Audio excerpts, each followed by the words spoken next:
সমস্ত প্রশংসা মহান আল্লাহ তাআলার জন্য, যে আল্লাহ আমাদের দয়া করে মায়া করে সৃষ্টি করেছেন।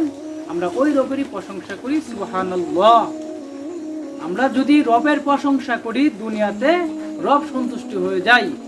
আপনি যদি একবার মুখে সুবহানাল্লাহ বলেন, একবার মুখে সুবহানাল্লাহ বলার কারণে আল্লাহ তাআলা রব্বুল আলামিন আসমান জমিন সবে পরিপূর্ণ করে দেয়।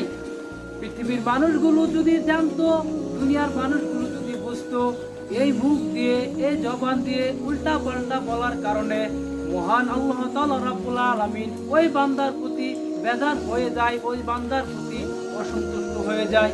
পৃথিবীর মানুষগুলো যদি জানতো কোন কথাগুলো মুখ দিয়ে উচ্চারণ করলে, কোন কথাগুলো মুখ দিয়ে বললে আল্লাহ তাআলা রব্বুল আলামিন সন্তুষ্ট হয়ে যায়। কোন ব্যক্তি যদি দুনিয়াতে একবার সুবহানাল্লাহ একবার জবান দিয়ে পাঠ করে, একবার সুবহানাল্লাহ বলার কারণে আল্লাহ তাআলা রব্বুল আলামিন সাত জমিন সাত আসমান সমস্ত কিছু সব দ্বারা পরিপূর্ণ করে দেয়। ওহে ভাইরা, আপনি বলতে পারেন একবার সুবহানাল্লাহ বললে তো অনেক সওয়াব, অনেক সওয়াব, আমার আর আমলের কি প্রয়োজন, আমার আর কি নেকির কি প্রয়োজন? ওহে ভাইরা, এই কথাটা আপনার মনে প্রশ্ন আসতে পারে। ওহে ভাইরা, না না না, এই কথা বললে হবে না। আমরা তো নাফরমানি বান্দা।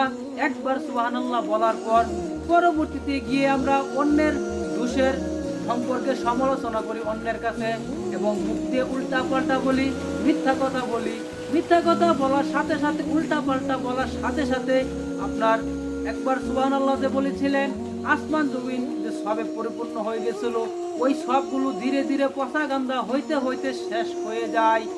যেমন আপনি একটি ট্যাঙ্কি পানি দ্বারা ভরপুর করে রাখলেন, কিন্তু কোনো কারণে ট্যাঙ্কি যদি ছিদ্র হয়ে যায় অথবা যদি কানা হয়ে যায়, ওই পানি কিন্তু ট্যাঙ্কির মধ্যে থাকবে না। সারা রাতে পানি ঝরতে ঝরতে ঝরতে সকালে গিয়ে দেখবেন ট্যাঙ্কি তো খালি, পানি কোথায় গেল?